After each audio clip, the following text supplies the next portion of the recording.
Hey, Hey man, how you doing? I'm good, Roman. How are you? Doing well, doing well.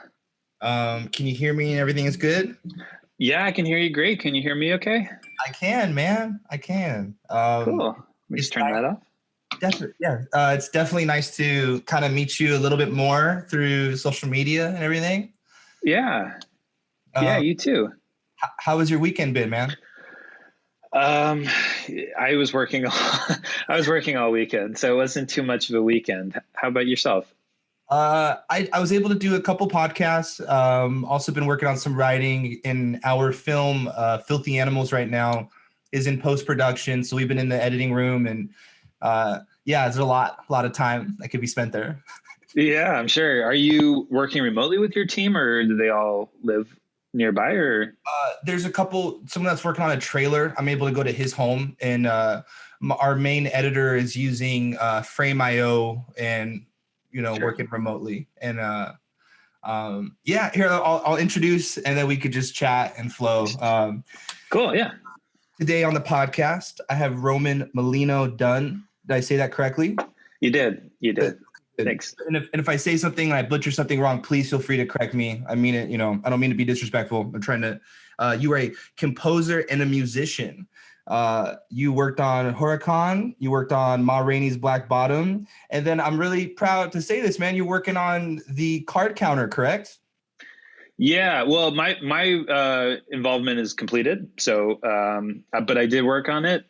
Thanks. In fact, it's a virtual background, but what you're seeing behind me is my recording studio, Awesome. and that's where we recorded the score for the card counter. Wow. I didn't compose the music for it. Yeah. I was a music producer on that, so it means I did everything in the post production stage of the score, like recording the guitars and mixing it on the board and all that good stuff. But it was a lot of fun. That's awesome, man. Like that's really cool. Thanks. I think that's really rad. And then am I pronouncing this film correctly? Huracan or Huracan? So it's Spanish for hurricane. So people have been calling it a few different things. Huracan is fine. In Spanish, I think it's huracan. Huracan. Um, Okay. so, but yeah, I mean, the on HBO, they have the English title, which is just Hurricane, and then Huracan because it premiered on HBO Latino when it first came out. Okay. It's a bilingual film, so even though there's Spanish in it, there's subtitles anytime it's not in English. Yeah, I got to check it out, man. I got to watch it. Oh, Uh, yeah, cool. Thanks. you were definitely involved in that film, man. There was a lot of it's a lot throughout the film, huh? Yeah, when I went to release the soundtrack, I could actually see because when you're writing these things, you're not really like always aware of how much music you're writing or what the runtime is, but it ended up being about 70 minutes of music for that film. Um, Awesome. it's not always like very active music necessarily because it's a lot of tension and ambience and Yeah, things. yeah, Um, but yeah, it was a lot of music. yeah. I Yeah. well, because I want to do as much research as I can, getting opportunity to kind of pick your brain. And the film started, and then throughout it, I was like, oh wow, you were an heavy influence in for the audience member how we should feel, how we should be kind of reacting to certain scenes. You were very important for that, for that film.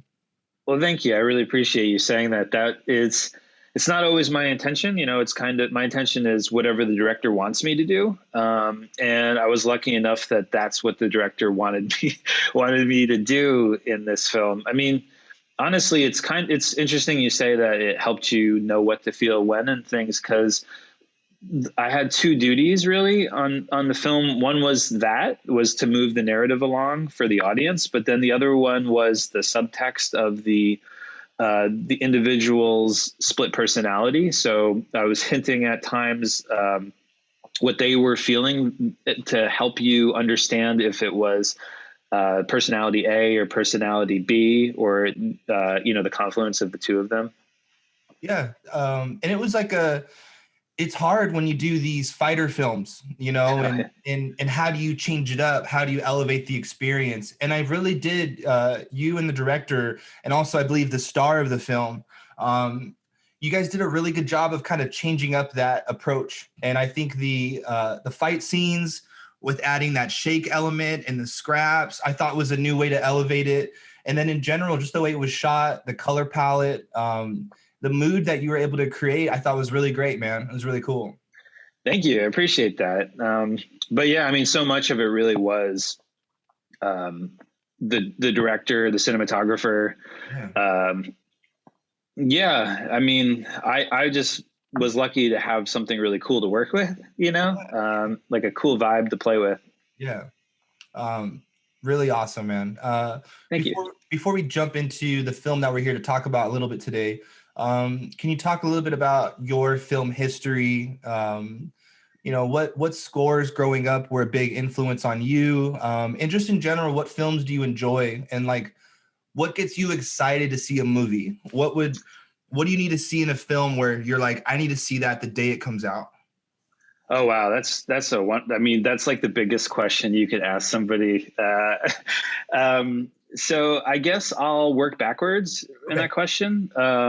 So what gets me super excited in a film is, and it actually, it's kind of why I think we're going to talk about the film we are, which is that underneath it is like just the story needs to deal intimately with the human condition. So if it's touching on love or you know, introspective topics, I gravitate towards it. So you know, for example, the film we're talking about, Huracan, I love that it's dealing with this war within yourself. So it could just be a larger topic, and it's relatable to all humans, you know.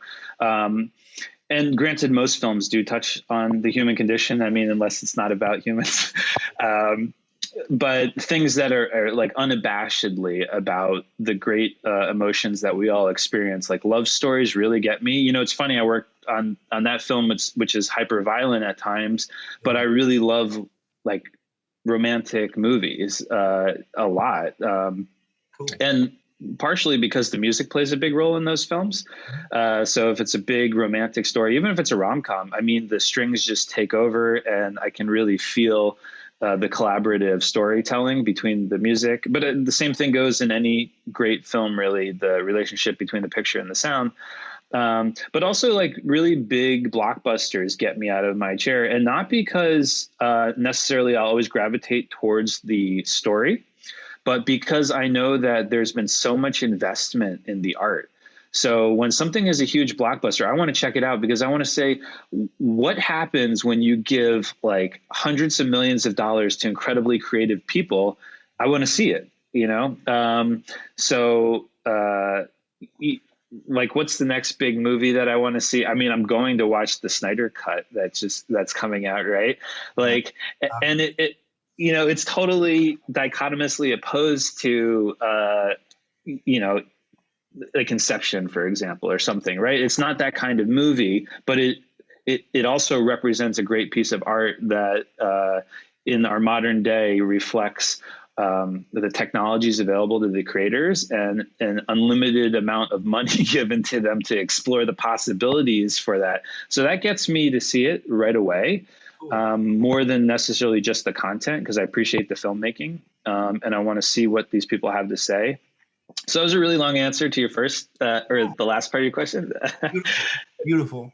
Cool. And then my film history, I guess professionally as opposed to personally, you know, I started off as a classical composer. So growing up, I studied classical music, and I thought that my life would be me writing music for the concert hall, you know, for orchestras, for choirs, that kind of thing. And I studied mostly early music, like Renaissance music, Monteverdi. A lot of people might not know some of the other names I would throw out, but basically music of the 1400s to 1650s, 1600, that kind of thing, really. And it's because they deal with just love and emotion and the human condition in a very exposed and organic way. So that's what I went to school for. But then when I was in college, I had to make a living. You know, I had to pay my bills and all that stuff. And I started doing arrangements for other composers. So I was working in New York City, and I was taking other composers to recording studios. And eventually I opened a recording studio with a business partner. And what happened was we were recording music for musicians, but eventually commercial directors came in to do voiceovers, and then they'd ask us to write the music for their commercials. And then sometimes those commercial directors would end up doing their own film. And they were like, "Oh, you write music. We love what you did on this commercial. Can you write music for our film?"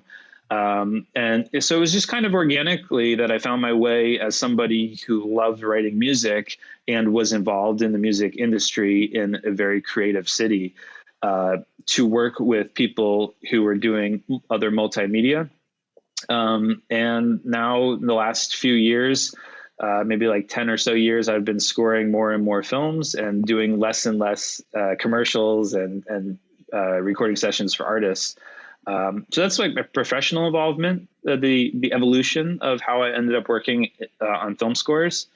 And then personally, just I think that my love of film and the love of film music evolved along the basis of what I said earlier. Was I really gravitated towards films that made me feel the emotions of love, or searching within myself for greater meaning. And most of the films I love really do reflect that. And they can be things as simple as like a rom-com, because I really loved crying with my wife, you know? So it's a varied collection of films that I've fallen in love with over the years. What are the big rom-coms for you?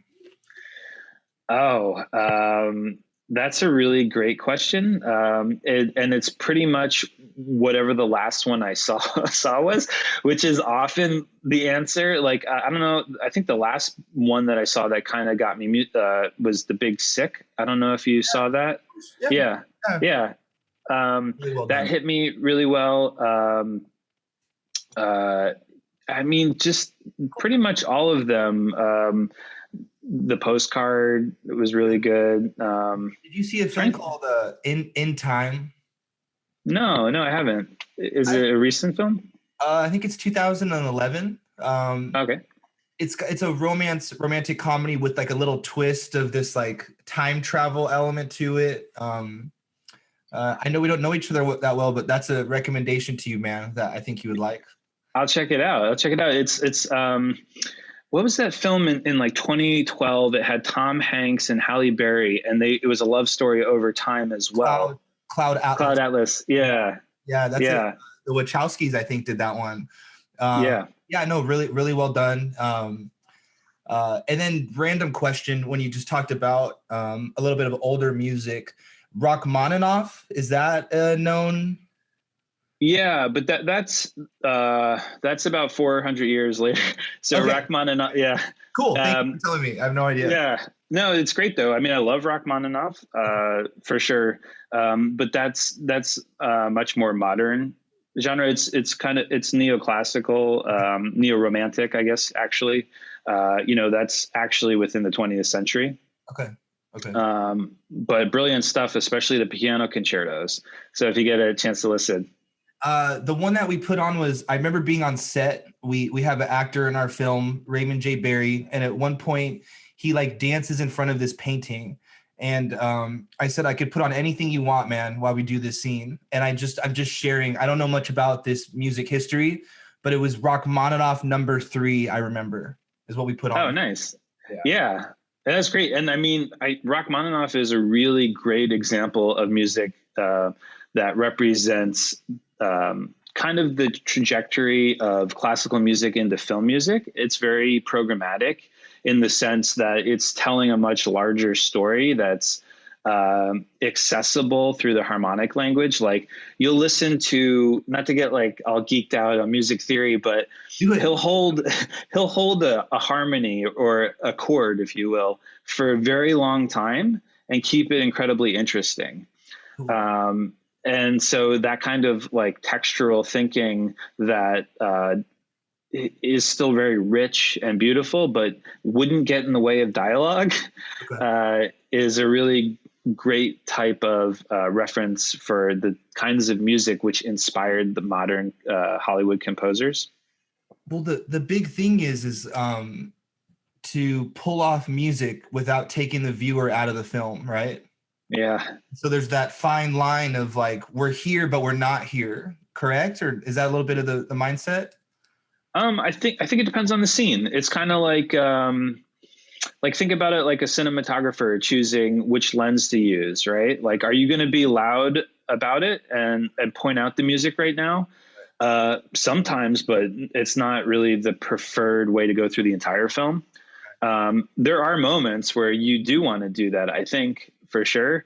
But in general, I think it's more common that you don't want to get in the way of anything. And I mean, to your point, when there's dialogue going, that's almost always the case. Although, if you think about like Tenet, for example, they got a lot of criticism for the way that it was mixed because you can't hear the dialogue so clearly. So I think there is a choice there sometimes to actually step on the dialogue for artistic reasons. But almost always, like, I'm acutely aware that my music is going to be mixed very, very low comparatively. Um, and that's okay. I mean, you don't want to step on dialogue if it's important. I agree with that. That decision that's usually made. And I'm coming from a place of like super low budget indie filmmaking, and I've just heard this, and once I go through the film, I could really stand by this. But there's 4 cuts of your movie. There's the script, then there's what you shot during production, then there's what happens in the editing room, and then the final cut of the film is the composer, the music to the film. And one of the biggest things that I took pride in was didn't have a lot in the budget, called in a lot of favors, but I prioritized during production our sound being really sharp and on point, because one of the biggest things that I see at films at my level is if the sound design is off, you're never even going to enjoy the film or get lost in this world because your brain's never allowing you to just be in it. Yeah. Oh my gosh. It's really great to hear you say that, just because, again, running a recording studio, half of what we do is post sound design and final mix. And it's always very clear if it's going to be a good movie based on how much attention they paid to that detail.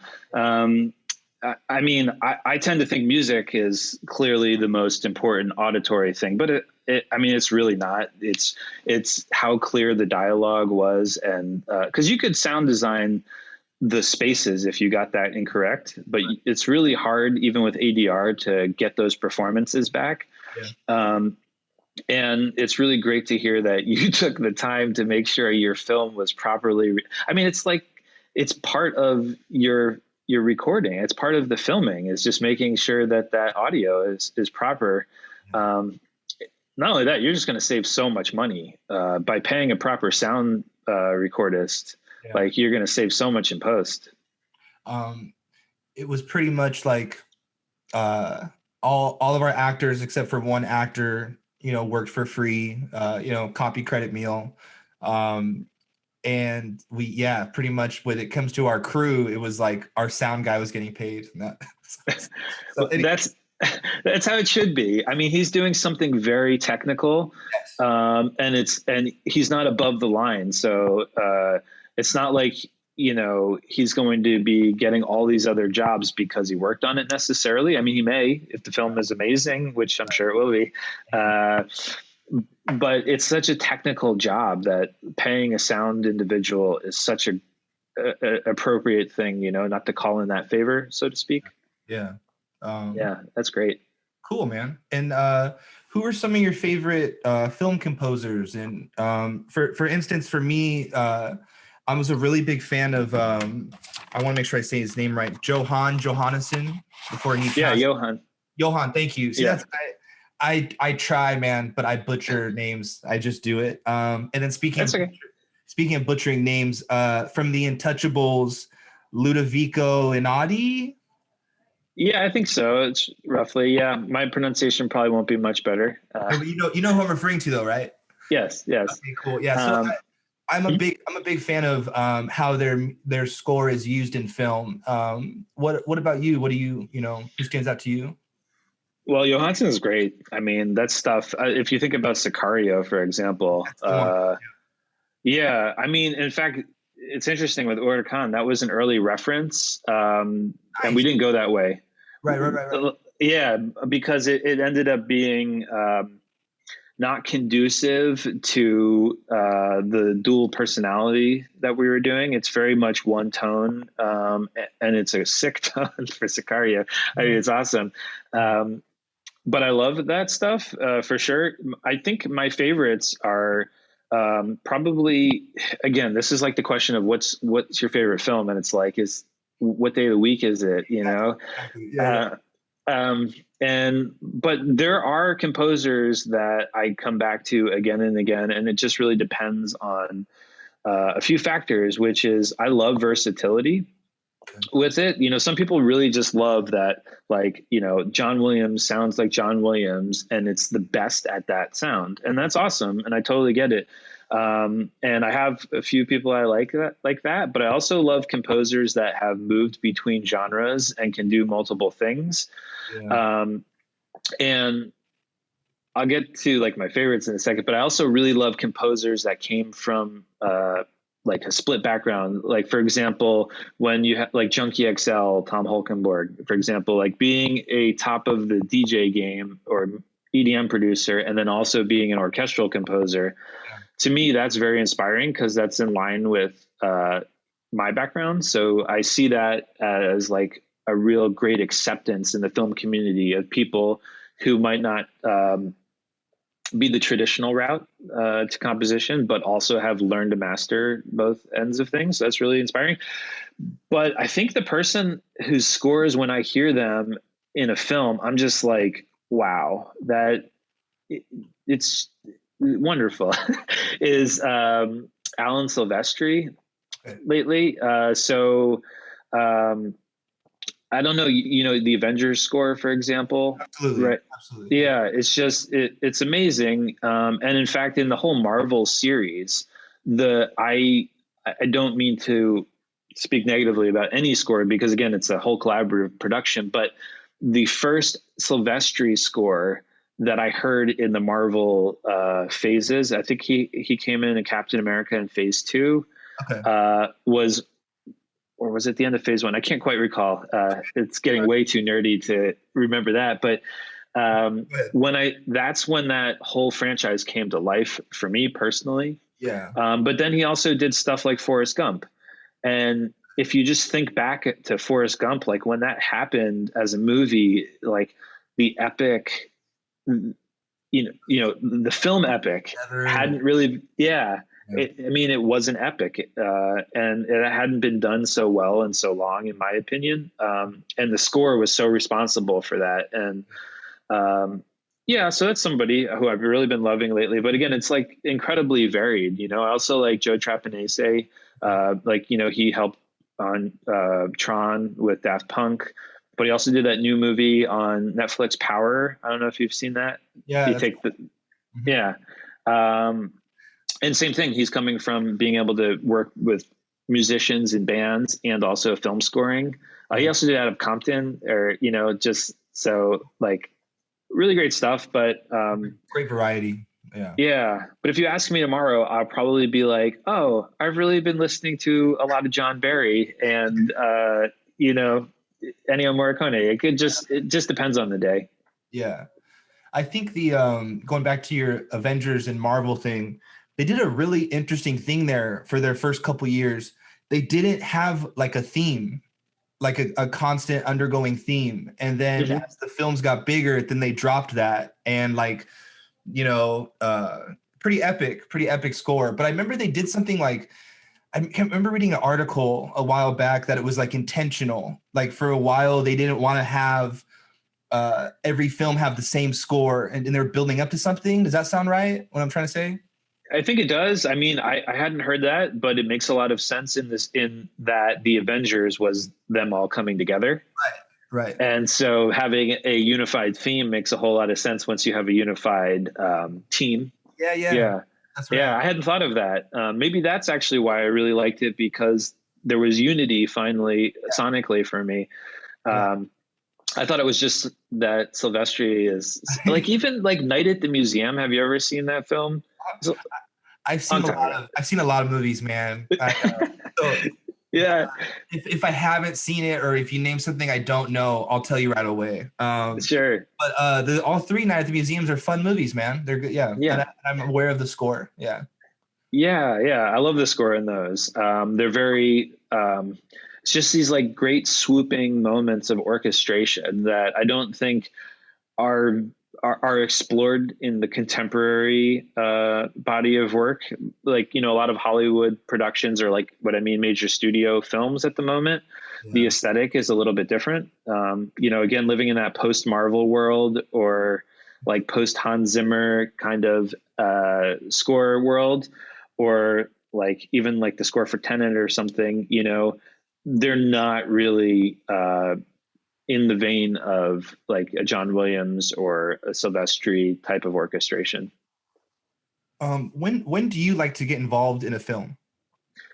Oh, like immediately, but that that's almost never the case. I mean, that's like actually, I don't know. Maybe not. It depends, I suppose. I love getting involved. I'm gonna change my answer. Um, so the dream, I love when I get brought on during the script. Like I really love that, because that speaks to a collaboration at the highest level. Yeah. Um, you know, it's like somebody really, that usually only happens if you've worked with somebody before. Right. But with Hurricane or Huracan, I'd never worked with the director Cassius Corrigan before, and he just liked my work and I liked his work, and we respected each other enough, and I suppose he respected me enough to send me the script. And that was amazing. But for the most part, it only tends to happen when I've worked with the individual before. But a majority of times it's after it's locked. Okay. I mean, like, here's the cut, it's done. We've temped it out. Can you replace everything with something original, unique, and time to picture? And I love that too, actually, because at the end of the day, it says that like your picture is amazing even without me. This is going to be a lot of fun. This, like, I now get to help out. Like when I get a picture with no temp in it, it's amazing. Like, oh, I love that. Because that's another form of respect in some ways. And I'm not saying it's disrespectful when somebody tempts it, because totally understand. And I'm only here to help with it. So I don't mean it in that fashion, but it's kind of like, you know, that collaborative process is really nice when I can try something and they can react to it, and we can try something else. If I've missed the mark, or get a dialogue going, discover the sound together, so to speak. And let's say you get involved at the end of production. They're kind of asking you why they're going through the edit. What does the length look like on your end? How much time do you need? And obviously there's always deadlines that you're given, but like, what's a realistic approach that you need, you know, to do your best? Oh, as much time as they could give. But that's, I mean, it depends on the size of the production, really.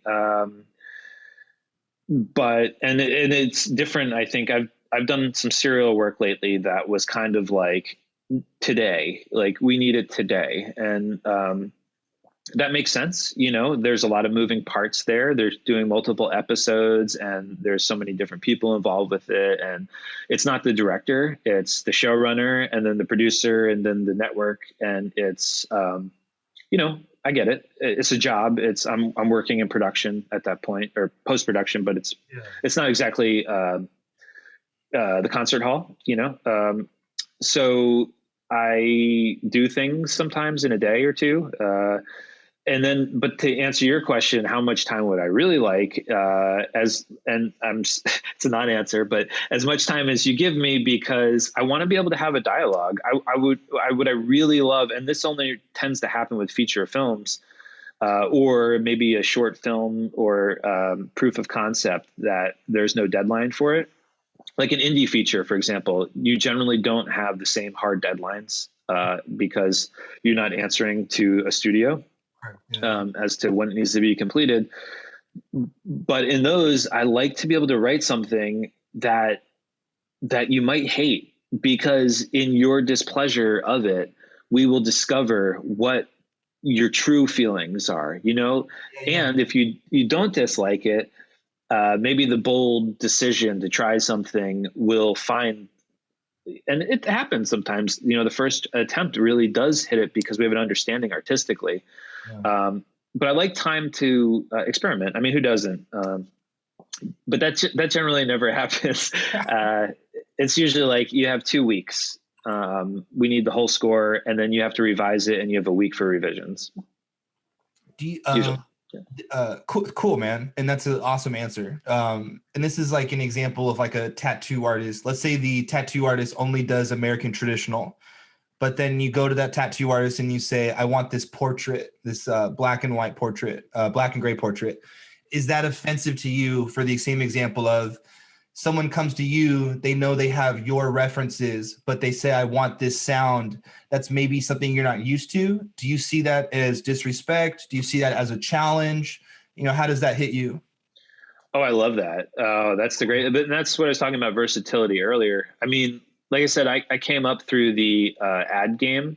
So scoring for commercials is pretty much, it's like a proof of your versatility. They'll say, I want some mariachi music that has, you know, hip hop in it, or something along the lines of, you know, genre bending stuff. And you have a day to do it. Right.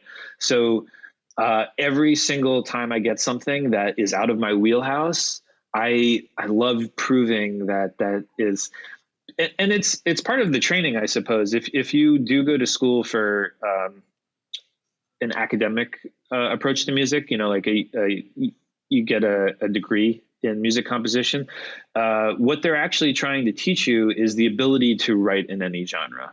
So they're not just trying to teach you how to write Bach. They're trying to teach you the underlying theory so that if you listen to a piece of mariachi music, you could figure out what the elements are that make the genre, and then you could compose something in that fashion. So I love it when people, and it's, to actually answer your question in a different way, it really stinks to get pigeonholed. Like when people hear the score for Huracan and they're like, okay, you can only write, you know, minimalistic tension music. You know, you don't want to get pigeonholed necessarily. So I love when people ask me to write music that they don't necessarily initially associate with me. In fact, the only thing I would want people to associate with my skill set is that I can write music in a professional manner, that I can work on a production, not so much the genre. Dude, very cool. Just Thanks. kind of, I can ask a lot more. I'll try to. Yeah, sure. And it sounds like you had some like deadline and some work. Thank you for making this work today, man. I appreciate it. Oh yeah, no, of course. I mean, it's really great to talk with a filmmaker who's making big moves and it's taking time to speak with me. Thank you. And that being said, man, with your background, I see, like, do you hustle hard, man?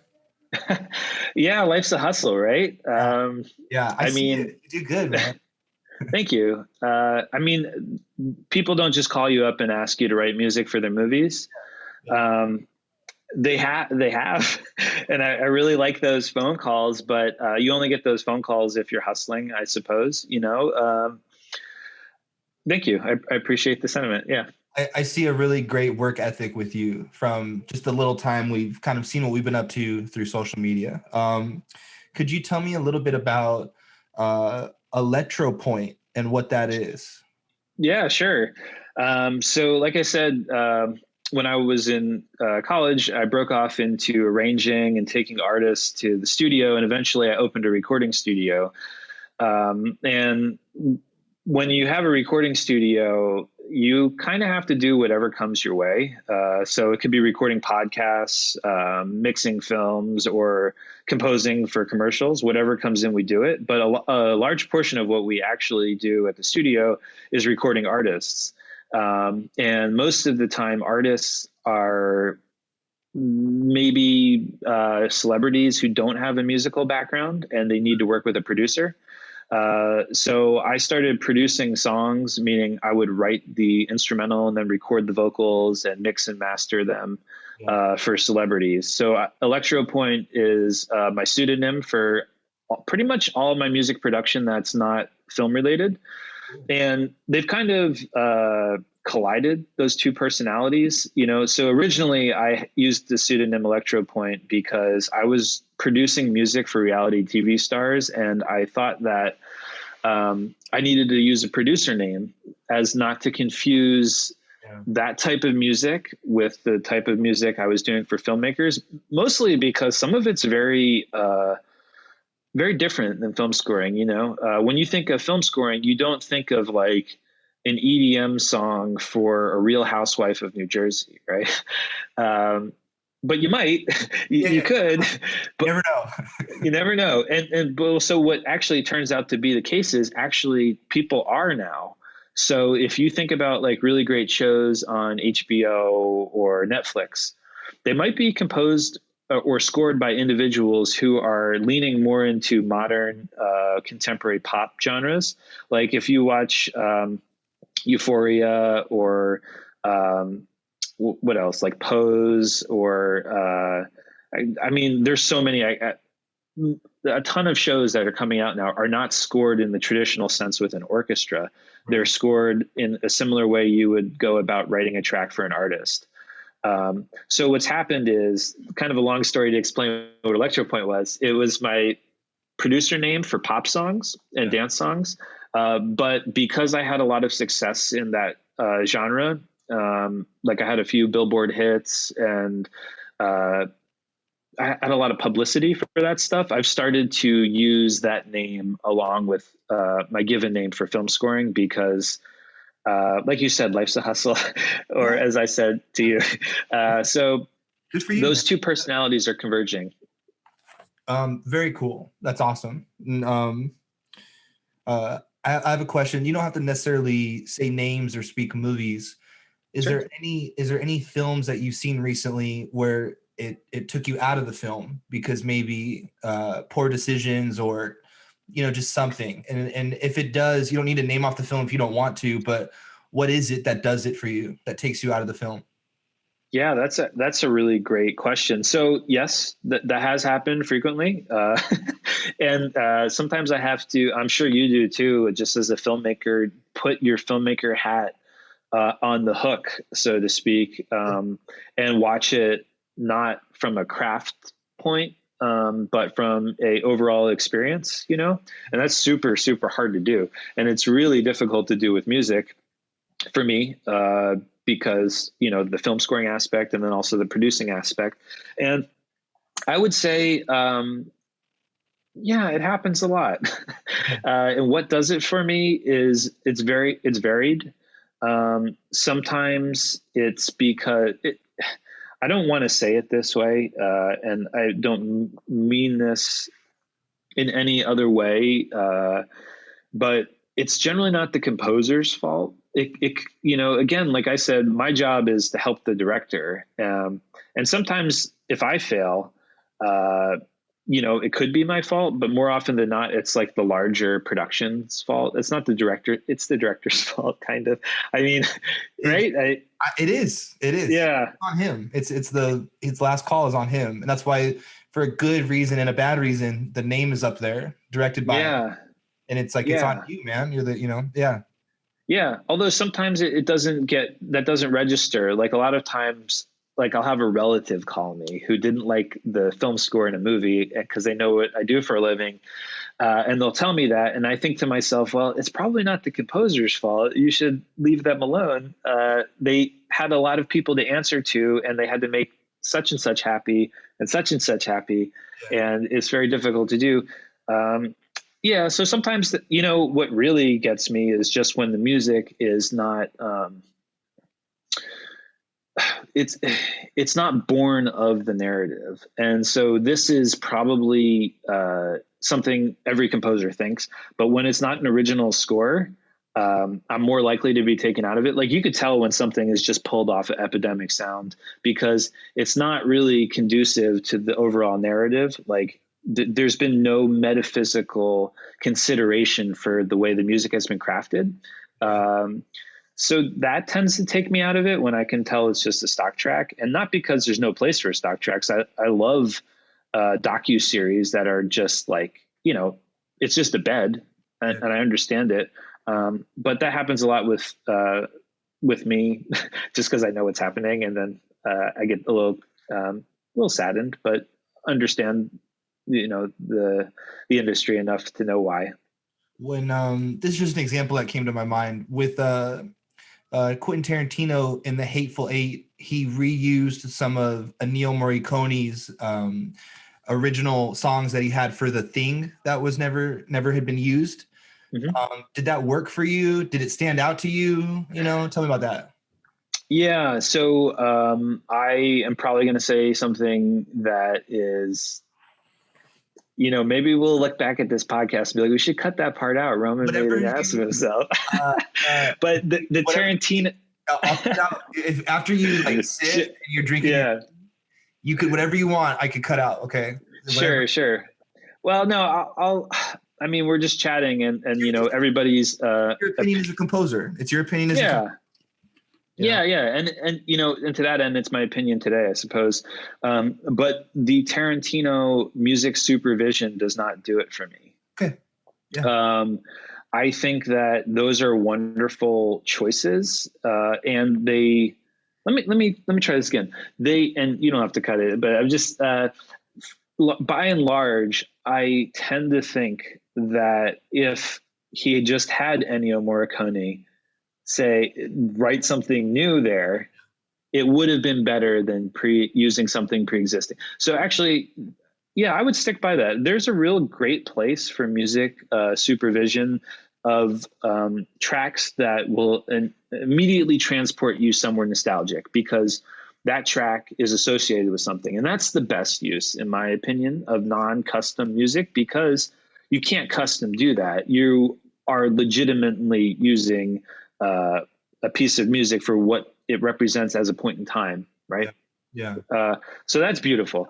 But if you're using a piece of Ennio Morricone's that was never released with the film, you're not really hitting on nostalgia with it. Right. Yeah. So why they didn't, I don't know. That maybe he was unwilling, or he. It was near health near issues. the end. He was he had done Django for him and gotten an original score from him, but at that stage, they were in a situation where he had to just reuse some of his music. And well, then it's interesting. I mean, I guess I that bothers me less than a lot of what I was talking about before, when the supervision is such that you could probably just have the original composer write something to picture. Right. Because it'll inevitably be more custom tailored to your narrative. So yeah, mixed feelings on that. I mean, it depends on the scenario, but it is things like that, to answer your earlier question, which sometimes do take me out of a film. Okay. Yeah. Thank you for answering, man. Sure. Did you get to see Nomadland? No, I didn't, but that one, you know what we're talking about, using scores. That's what I mean, because you know about the music, right? Yeah. That's why I'm bringing it up. Man, you know, I'm gonna watch it because you can't not watch things that are valued by a larger society and be absent from that conversation. And well said, man. Well said. So I am going to watch it, but when I heard what happened with the music, I thought to myself, why not have them score it? They could write the same type of music on there, but it'll actually. Again, I always worry about criticizing music, Uh, because you know you. Wait, hold on, Roman. How about also just for the viewer? What did Nomadland do for the music? What was their choice? Their choice, as I understand it, and correct me if I'm incorrect, is that they used a pre-existing album of music from one composer, but it wasn't written for the film. Correct. Yeah.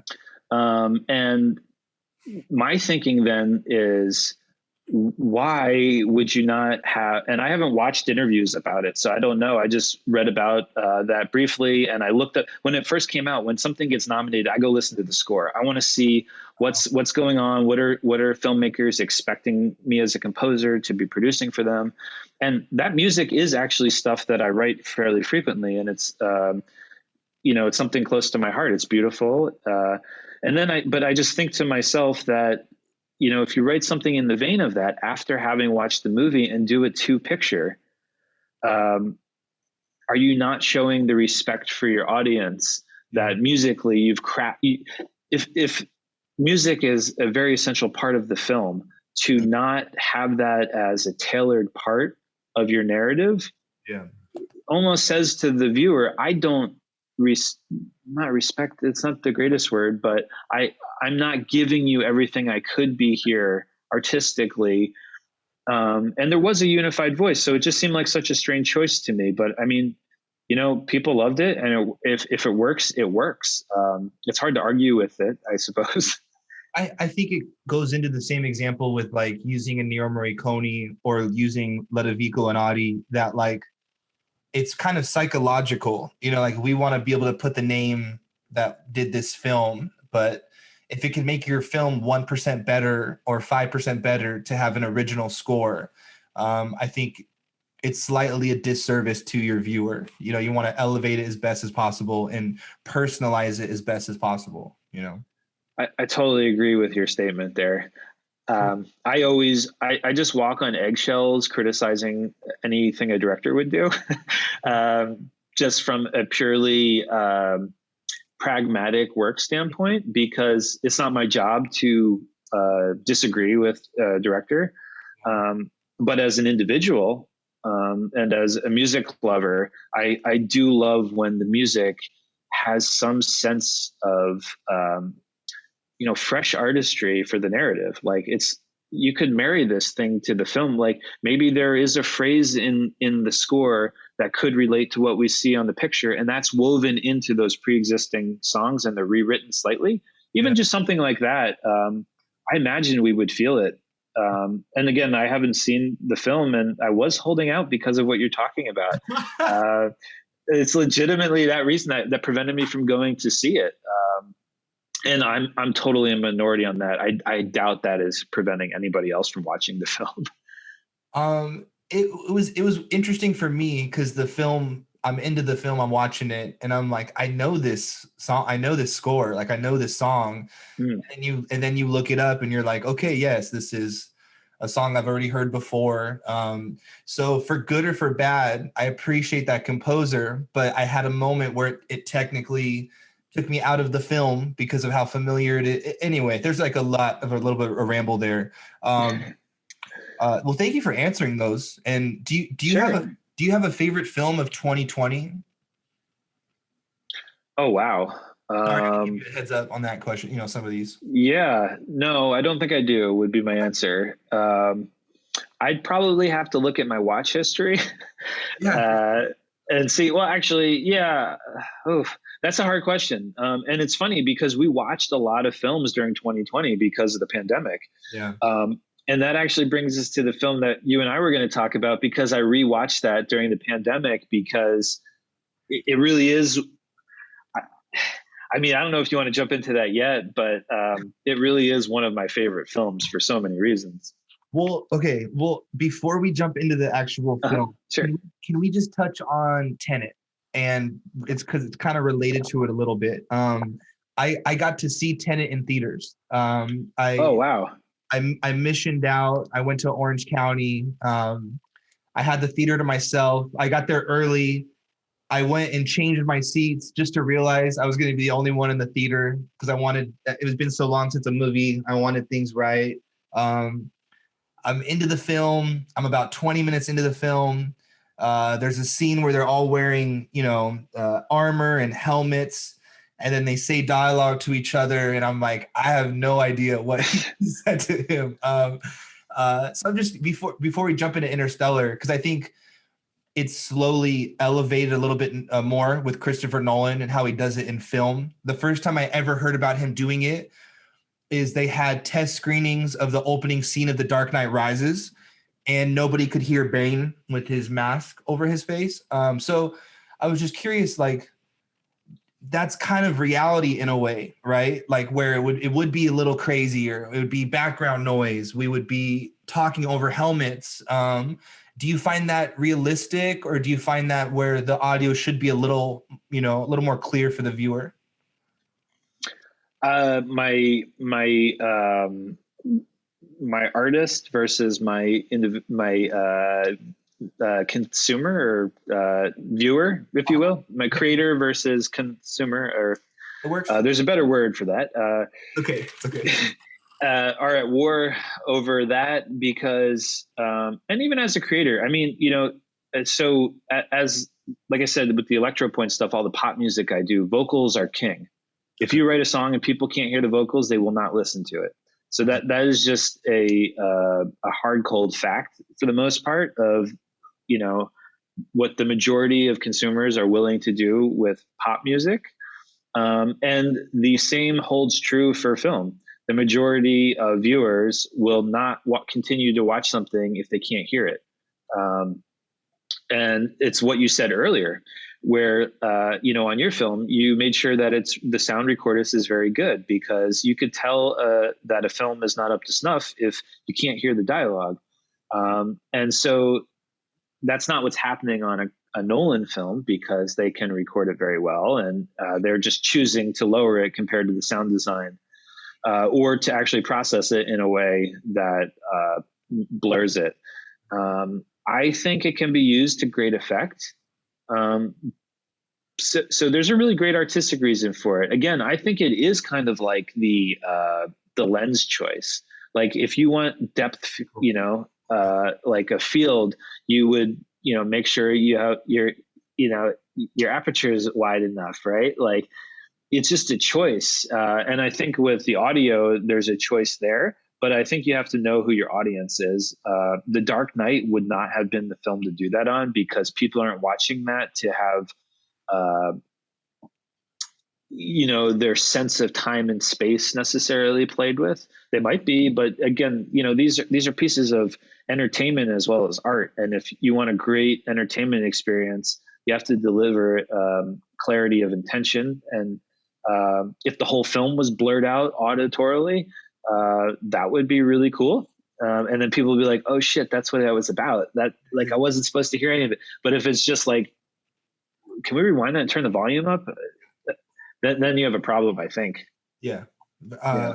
Thank you for answering, man. Yeah, it definitely feels like sometimes it's like the score, the sound effects, he's like turning up to here, and then the audio notch is getting turned down a little bit. But it's I don't know. I don't know if there's something there where he's like kind of trolling, or he does hear things a certain way, and that's through that's his intention and his impression of it. From everything. Oh, sorry. I mean to cut you off there. No, I was just, did you enjoy Tenet? And then go ahead and say what you're going to say, let me hear it. So I think that was his intention, definitely to blur it. From everything that I've read, that was the decision, that you have to be in the moment. And in those hyper stressful moments, you wouldn't be able to hear things, and you might make a wrong assumption. Yeah. So that's actually really powerful and awesome. Yeah, But what bothered me as a composer a little bit about it was that then the music was mixed kind of low. But again, that's serving a function there. That's psychological. It's more of a psychological tapestry. It's happening in your head. It's not necessarily a score that's happening to the film. So it serves a purpose in that way. Did I like Tenet? Yeah, I did. Did I love it as much as another Nolan film? No. And did I think it was conceivably derivative of other concepts and carried out less well. Yes. Yeah. Um, like, I think there were so many ways to go with that film Yeah. that could have been so much better than what it ended up being. And it was a little bit like Nolan, navel gazing, Yeah. you Yeah. know? Yeah, I don't know. It was okay. It was compared to his other works. But like what we're saying, like I know you haven't said it yet, but what I'm saying is I'm like criticizing very amazing, sophisticated art and entertainment, but I'm holding it to such a high standard that it's almost unfair. Like compared to other things, Yeah. that was an amazing, amazing piece of work. Compared to what I wanted it to be or what else he's done, okay, that's maybe an unfair comparison. I think that's a very respectful breakdown and critique of it, the way you just worded it, and I agree. When I saw it in the movie theater, and I've seen it at home again since then.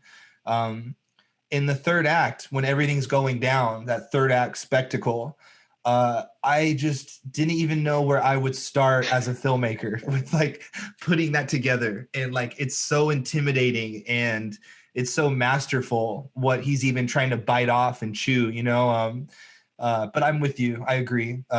There's just moments where I don't know, because I saw this Christopher Nolan interview where someone asked him about like, how do you feel about people that don't get it or that aren't along for the ride as much as you are? And he says like, well, he goes, fuck it, like I don't know what to tell Yeah. you. But when Kenneth Branagh delivers the line, like if I can't have you, then no one can. I was like, are we doing that line still? And like, is this Yeah. is this intentional to be the over the top villain, or I don't know. But either way, I agree with the way you. That's a great way to respectfully critique it. Yeah, thanks. Yeah, you too. I mean, I love that read on it. Like, if you look at it from a filmmaking perspective, it's still an achievement of Yes. the highest order. Yes. Um, yeah, no, there's lots of great things to love about it. It also kind of came out at an interesting time. Like, Oh yeah. I feel like a lot of things were hit or miss because of the pandemic. Yep. Like just even from like a subject matter perspective, Yeah. like the kinds of things we're willing to consume and what the collective consciousness of humanity wants to be viewing right now Yeah. is different than probably what people's intentions are when they get the script and the funding 4 or 5 years beforehand. Well, during COVID, we had like Queen's Gambit, Tiger King. These like, I'm sure some of these people didn't know they were going to have these huge hitters. Yeah. Or the Cobra Kai. It's like what this. It's interesting. It's very interesting. You're right. What people want and what's a guilty pleasure and what is something that you're trying to make exceptional. Yeah, I'm with you, man. Yeah. Should we segue into our film, man? Yeah, absolutely. Good. I Good think catch up. Tenet's a great segue. Yeah. Yeah. Good. We are covering a film from 2014. Our film is about a team of explorers travel through a wormhole in space in an attempt to ensure humanity's survival. This film is directed by Christopher Nolan. It's written by also his brother, Jonathan Nolan, and Christopher Nolan wrote it. The cinematographer is Hoyt van Hoytema. I'm not good at the names. Hans Zimmer is the composer. We are talking about Interstellar. Um, I always like to ask, can you tell me about the first time you saw this film? I'm not sure I can. I've watched it so many times. What I could tell you is the last time I watched it. Cool. And that's even better, I think, than the first time I watched it because I watched it with my wife who had not seen it. Nice. And sharing a movie is the way to do it. Like if you're watching movies and you're lonesome and you love it, go watch it with somebody you love again. Like that's what it's about, right? You got to share art. You can't keep it for yourself. And so the first time I watched it with my wife, it was the first time for her seeing it was during the pandemic. And we had actually just recovered from COVID. We had it rather badly. And we recovered. So we're here. It's all good. And that experience kind of put a lot in perspective, hopefully if anything good has come from this pandemic, it's people assessing their lives and, the meaning of things. Not to get too deep. Well, although getting deep is kind of in the nature of that film. It's gonna happen. Yeah. So we watched that just because there's so much more out there than, we think about on a day to day. And I don't mean like out there in outer space. I mean in life and inside. So the first time we watched that was post COVID, during the pandemic, maybe 6 or 7 months ago, something like that. And we cried. I mean, it's just that love transcends all dimensions, or every dimension, whatever the quote is. And that movie just hit home for me and for her. Yeah. How about you? First, this is one that I get really bummed about that I never got to see on the big screen. I rented it the first time I saw it. I'll be honest with you, the first time I saw it, I kind of watched it and then put on the next film kind of thing, like, wow, this is like a big 3-hour film, etc. I am a Nolan fan, like from Memento to Insomnia, to all of his early work leading up to now. He's always kind of going for it, and he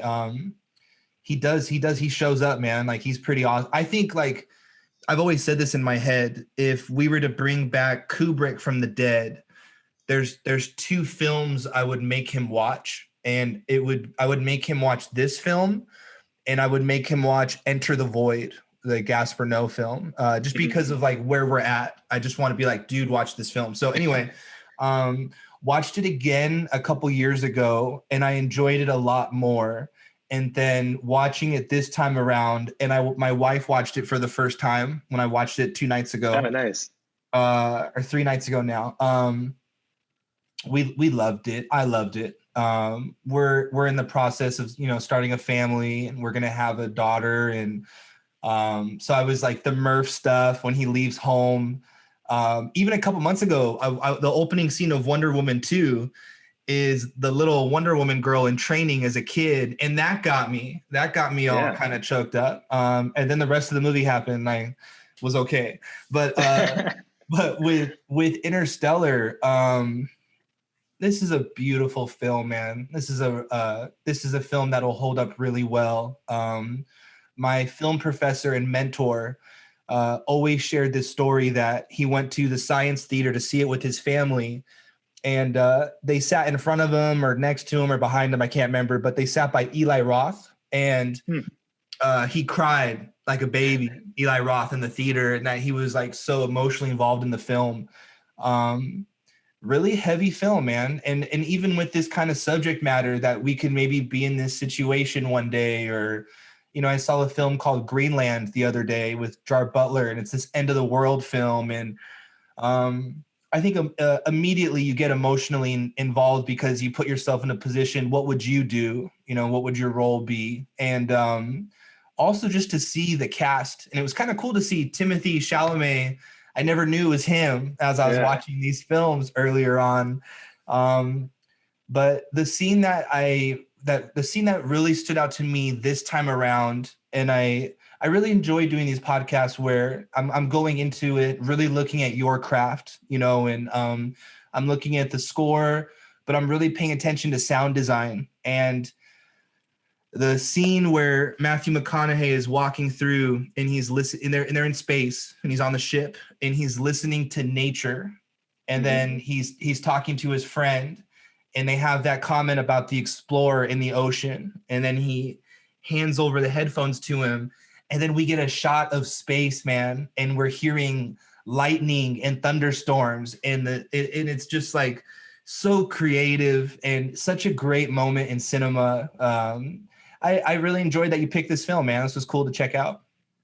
Yeah, I mean, you touched on so many parts of the film that I also loved. Well, and congrats on impending fatherhood. That's exciting too. Yeah. Appreciate it. Um, and I do think that having those like moments, those big life moments, kind of color this film for the viewer because that's what it touches on. And as I understand it, all the filmmakers, if you read anything about it or watch interviews with them, and by filmmakers, I mean Nolan and from my vantage point, Hans Zimmer, were writing this for their children. So it does have that, like, it's sincerely about the story of your love between you and your children. And I don't have any children, but I am someone's child. And you know, I have love for all people in general. And it's that kind of love, you know, non-romantic, true human love that is highlighted in this film, just a love of humanity. And the children thing is really interesting because I was watching the interview with Hans Zimmer and Nolan about how they came together to work on this score. I don't know if you've seen this YouTube video, but people can go watch it. But basically, Nolan asked Zimmer to write a piece of music without telling him what the film was about, really.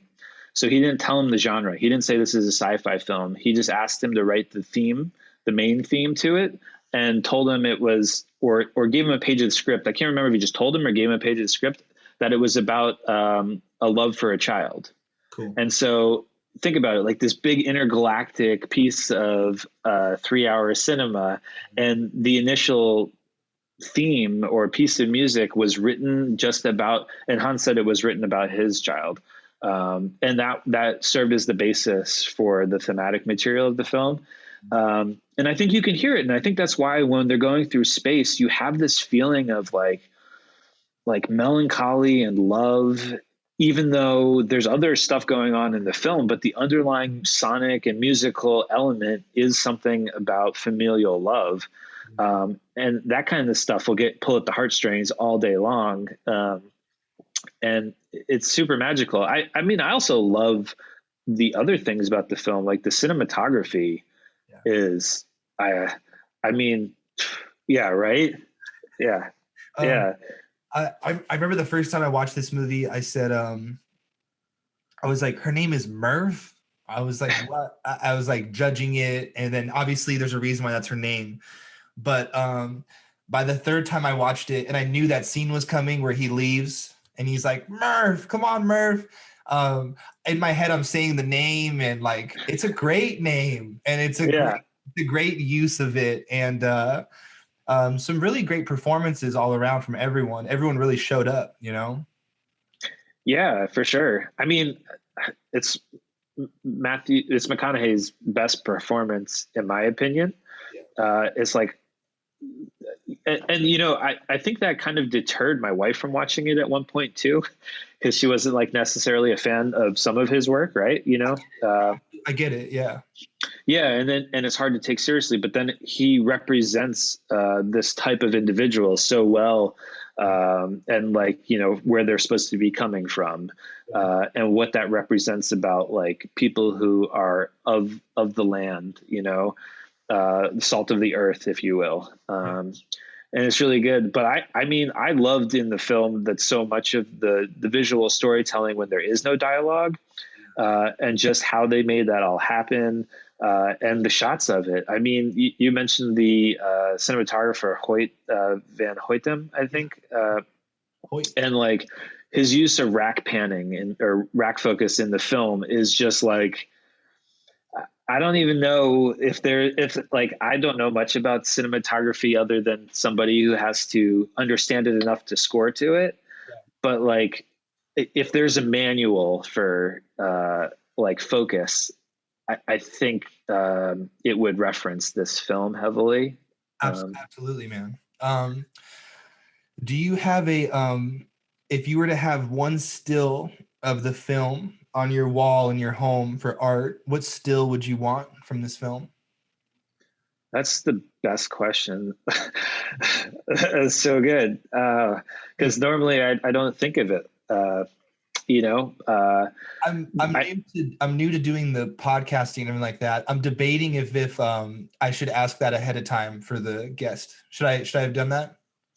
no, it's okay. I mean, you'll probably get a more sincere answer, Copy that. because Copy that. I'm going to answer. I haven't thought it through, and I haven't watched it and thought of the thing that, it's like when you go choose a tattoo, like we were talking about earlier. Like you'd probably think that one through, right? You don't want to Yeah. just call it in, but you'd probably show your true colors if you just showed up right now and got a tattoo, like whatever you're feeling, you'd get. I actually, since we were just talking about the rack focus, the one scene where the dust is falling, and in fact, probably any of the dust scenes, one of the dust scenes where it's the Morse code on the ground in the bedroom, that's a beautiful shot. And it's so quotidian. It's just like you're in a house, but it's cinematic. So the shots are just so good. And I tend to think stills should probably be more about the cinematography than anything else. Also, that one time where they're like the ring of Jupiter and you see the spaceship, and they made it so cold and beautiful at the same time and vast, and it doesn't look fake. The art department just killed it on that. One of those two shots, probably. Yeah. I love when they like, it seems like they really attached a camera to a spaceship and really put it out there to see what kind of footage they could get. It's so intimidating, the coverage that they get and the visuals of it. I like to get DVDs when they go on sale, or if there's like big sales on something. I've had this on 4K and I hadn't got a chance to watch it yet on 4K. And then you gave me a great excuse to go, view it and check it out. It's just extremely beautiful, man. It is an extremely beautiful film. How do you see, so the ending is set up where Matthew McConaughey doesn't really fit into the future now. He just met his daughter. His daughter told him, you shouldn't have to see me like this. I have my family. I have my people. And then they kind of are hinting that Matthew McConaughey is going to go save. I'm so bad. I should have wrote her name down, but he's going to go save her. Where does thank you. Yeah. Where does Interstellar 2 go if we were to do an Interstellar 2? What's happening next when the film ends in your eyes? What's happening next is, I think, and I'm sure there's like a whole fan fiction realm out there for this. I haven't looked into it. You do your thing. Right? Yeah, me either. I imagine it's the evolution to the point where Matthew McConaughey or maybe even Brand or somebody else from the past becomes them. Okay. So the otherworldly beings who are right, like, so who gave them the fifth dimension access and the wormhole, where it's realized at the end of the film that it's humanity in the distant future. Right. And so I imagine that's actually what the mission they're going on right now is. Which is like, tell me if I'm wrong, is like a similar thing we could talk about with how they did Tenet a little bit. Yeah, absolutely. I mean, the original person going back to tell them, just kind of like what you're describing, right? Yeah. Well, so I mean, my understanding in the film is that all of the help that they've been getting from them, the people they referred to as them, who made the library, the fifth dimensional library, who sent the wormhole back to them, to humanity, they call them. And they realize eventually that them is actually humanity in the future who's helping them. But that's what they say in the film. And I think that's kind of the accepted read on it, as far as like what Nolan was saying he intended. Awesome. My thinking is, when they go off into that spaceship at the end, it's because they're going to become those future individuals who will help humanity and complete the loop, if you will. I mean, some people posited, and I'm not really entirely sure because I haven't watched Tenet more than once, that these films are connected. I wouldn't. I see it. I even see Yeah. there's a theme with Inception a little bit. If you choose to kind of dig, either way, he's got a really great formula and like a checklist that he goes by of like certain things that he's going to have in his film. Yeah. But in a way, you're kind of explaining the movie a little better. You know, thank you for your help, Will. I Sure. I understand Interstellar a little bit better. Interesting, really interesting. How do you feel about the losing time? Like as soon as they landed, every hour they're there is 7 years. I kind of went through a gnarly exercise in my head. You know, what do you go through? Oh, I mean, it's just epic. It's a great twist. I mean, it's like a concept I've heard before in like, undergrad astronomy or so it's like it's a thing, right? But somebody put it into a movie in a really great way. But it makes you really. It made me sad, of course. Like the only thing you have in the world is time, but you don't even have that, and then to have it be taken away from you so quickly at such a rapid pace is, I mean, that's wild, right? Yeah, It's heavy. It's heavy. It deals with loss and you know how finite our lives are. Um, it's kind of low hanging emotional fruit. Um, yeah. but I love that exercise of plucking that low hanging emotional fruit. It makes you feel something, and I love that about film. Well, I think that's and the way that whole scene is done, that's so heavy to when you finally get back on the ship. And I don't think they aged him that well, the African American gentleman. They Yeah, just gave him a little gray on his beard. But I think that's so heavy to go into the room and then essentially watch videos of your kids growing up over time. And like yeah. imagine Well, catching up with someone, but it's 20 years that you get to catch up with them on. and the ultimate hit when he sees his daughter. 50 years, ostensibly 50, 52 years, whatever they said in the future. Right. Like that's the part I think everybody cries, right? To be younger than your child and they're dying. Yep. Like again, low hanging emotional fruit, I think. Yeah, yeah, yeah. But super effective. Yeah. No, the scene that gets me is when he leaves home and he's crying in the truck. That's the scene that I Yeah. really get.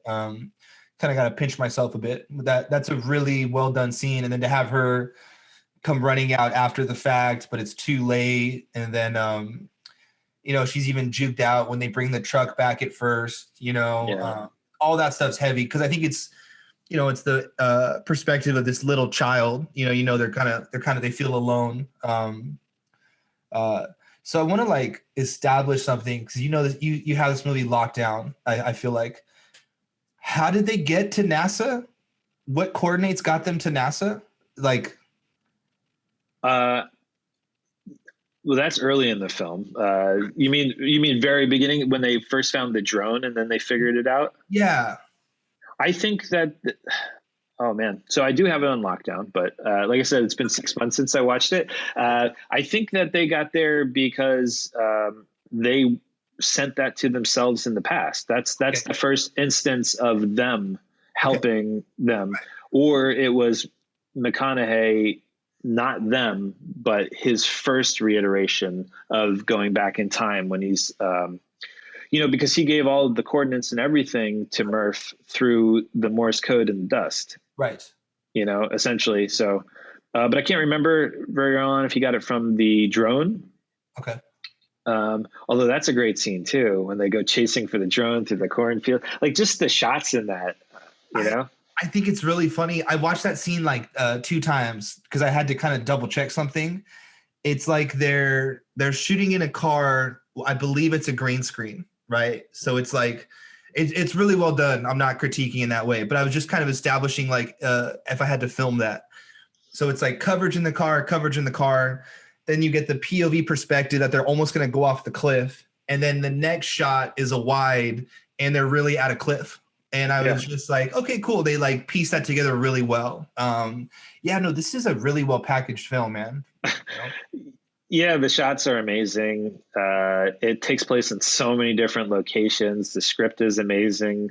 The score, which we didn't really talk about too much, but like honestly, picking apart the score isn't even worth it sometimes to me, because if the film was amazing, the score did its job and Yeah. it was amazing. And there's so many like metaphysical uh, Easter eggs in the score, like why they chose certain instruments, how they recorded certain things, the actual musical content. They're all very, very closely related to the end goal of the film.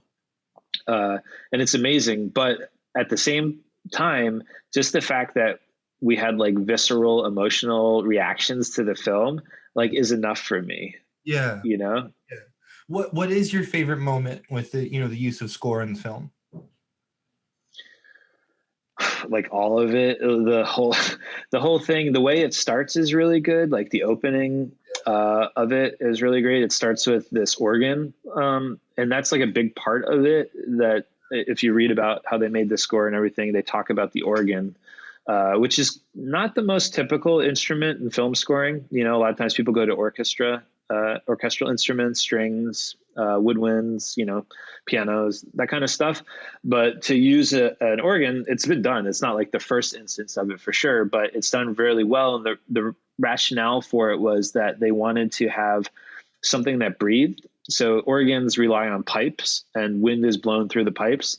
So you're physically talking about exhaling and losing your last breath, and like just it's heavy, man. Like it's so, and this is what I was talking about like, when we were talking about Nomadland. It's like, cool, use a piano piece that's already recorded, awesome. But Yeah. like you could think about what you're trying to tell with the story and even choose your instruments and your content based on that. And then you could have the composer craft something that is like like means something that people on a podcast 6 years later will talk about their emotions, like anyway. So that moment where it's just like this very high windy flute note on a organ, and then there's this melody underneath it that goes between two tonalities, and the point is that it's losing its breath and it's airy, but it's also going in and out of time and gravity. And it's like a wonderful moment. And something so simple is like sets you up for the rest of the film about the gravity of what is going to happen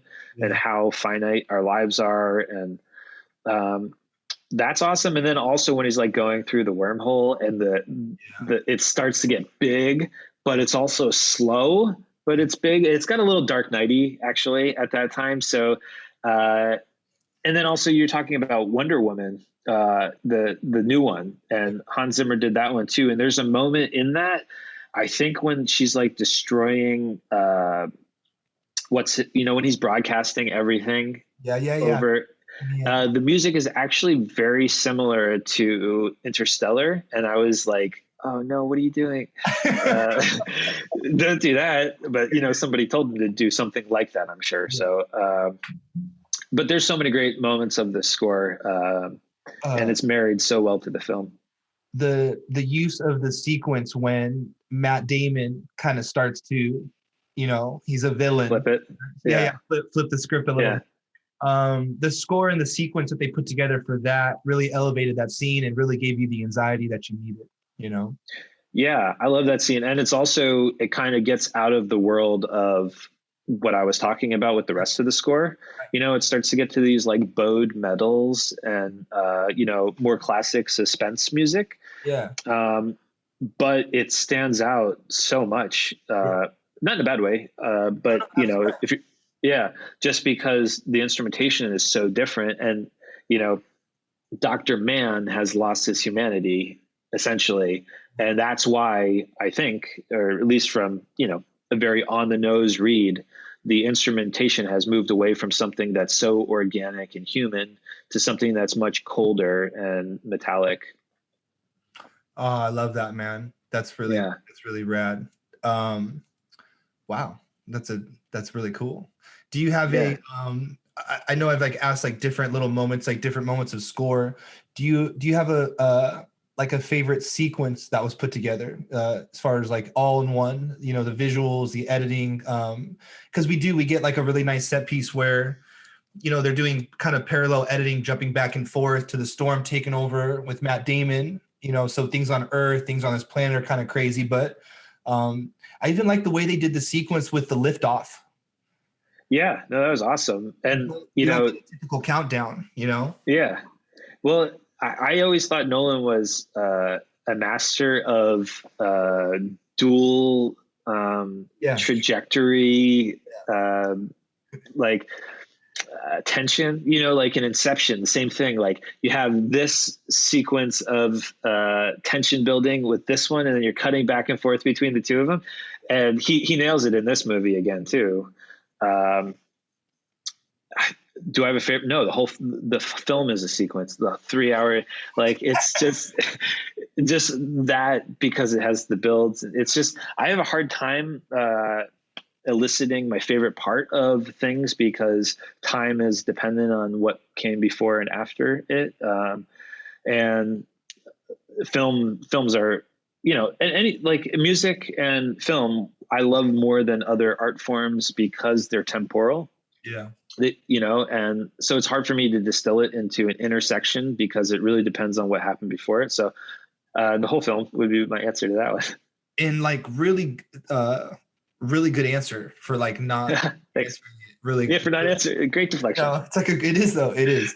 How do you feel about Hans Zimmer, and like, can a composer be overdone in films? You know, Hans Zimmer is a big one. You know, he's doing Dune. You know, he's doing these big epics. Is it ever overkill for you, or is that, or am I not wording that correctly? Do you know what I mean? Like, is it ever the same talent for the same film? Yeah, no, it can be. I mean, that's the pigeonholing thing. I mean, he's obviously capable of writing in any genre, cool. You know. Yeah. So that's awesome. The question is if they're asking him to do the same stuff over and over again. Right. So like, is there too much of that? There could be, I suppose. I didn't really love the score in Wonder Woman that he did, but that's, again, I think it's more a reaction to the directorial choices, because you could have done anything else that you wanted. It's not necessarily like he's an amazing and accomplished and one of the most successful composers of our time. So is he a great choice to score it? Yeah, definitely. Is the sound that they're going for, is it unique? I didn't think so in Wonder Woman. I thought in this film, absolutely, you know, and there's a reason that I'm sure Nolan, I don't know the reason. Sometimes it's scheduling, sometimes it's artistic, but like, you know, Zimmer didn't do Tenet. So you have to think, was it because they wanted a different sound, or he wasn't available, or did Nolan think that again? I'm not really sure. I don't know the specifics of how that came together, but no, I don't think there can be too much necessarily of one composer, but there can be too much of one aesthetic. Cool, man. And these are, I honestly do. I really dig these answers. Thanks. Just we're getting, we could wrap pretty soon here. Thank you so much for your time. Yeah, sure. Going back to a little bit of your career, and just because I'm such a big fan of this film, could you tell me a little bit about your experience with Ma Rainey's Black Bottom? Sure. So on that, I did, you know, like I said, we own a recording studio here in New York. It's called Miratone Studios. I'm actually in LA, but my background is in New York. Thanks. You know, but we recorded a lot of the piano music for that film. So, I mean, I don't really know all the time how we get some of these jobs at the studio. Like, people just find our studio because it's a recording studio in New York City. And so on that film, they just called us up, and we didn't even know that we were going to be working on that film. Wow.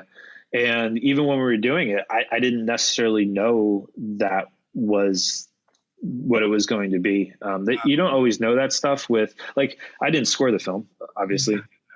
And when you're doing recording and score producing or sound design, sometimes you're not aware of the project until a little bit later. So on that film, actually, there was a whole lot of like piano noodling, like people sitting at the piano and coming up with ideas in the film. And some of that stuff was recorded at Miratone Studios. And so myself and my business partner, who's also a composer, Jay Rothman, he actually recorded more of it than I did. But basically, I hung up microphones at our piano, ran the board here, made sure it sounded in the aesthetic they were going for. And that's about as far as the recording engineering part of that goes. Yeah. So, I mean, it's a job, you know, it's not maybe not as artistic as thinking through the script of Inception or Interstellar, but it's a really awesome film that is doing really well. And it's like an honor to have been involved with it, even though at the time I didn't know what I was recording it for. That's really cool. Thank you for sharing that little experience and insight on that. Sure. Yeah, I thought that was a really well done film. And then what in a good way, what a haunting ending with the room of white men performing his music is brutal, you know? Yeah, totally. But I think, you know, it hits the point home. Yeah. It's like, well, because I've talked about the film with my professor, and at the beginning of the film, it looks like there's these kids that are running away from something, but then you realize they're running towards something, and they're running towards this live performance. And then to kind of bookend it, we should be running away from something. These room of white men still, you know. So I really liked the themes that they were playing with, you know. I really loved that film. I really loved it. Yeah. Nice. Cool, man. Should we wrap here? And if it's cool, can I talk to you privately for a couple minutes before we head out? Absolutely. All right, man. Yeah. Before we head out, I could leave in the description below. Is there anything first off that you wanted to touch on Interstellar that we didn't touch on? No, I mean, just if you haven't seen it, anybody's watching this or listening to it, go see it. Cause, I'd say pay attention to the larger picture, as well as like these very minute moments of filmmaking.